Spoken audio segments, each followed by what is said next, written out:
fractions nous servent à exprimer des proportions.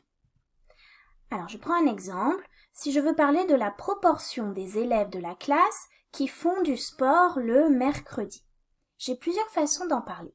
Naturellement, on va exprimer tout ça en pourcentage. On va dire par exemple 75% des élèves de la classe font du sport le mercredi.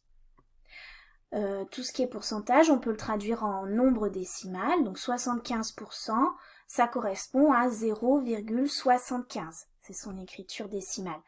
Mais ici, ça se prête pas très bien puisqu'on va dire quoi, 0,75 élèves. C'est même pas un élève en entier, donc c'est peut-être pas terrible.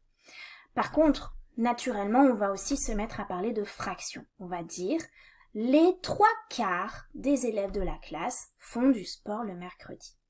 Et ça, on le fait dans la vie de tous les jours. Allez, je prends un exemple. Donc, on a dit une proportion, c'est un partage.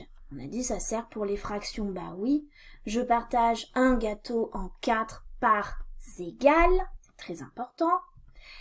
Je mange 3 parts sur 4 du gâteau.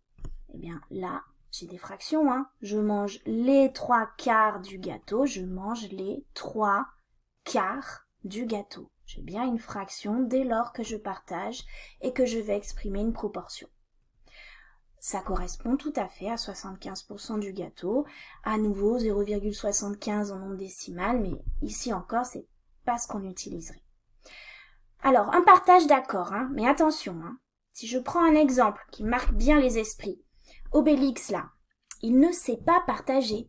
Enfin, si, il sait partager, mais pas avec des fractions. Ce qu'il est en train de faire, ça, c'est pas des fractions.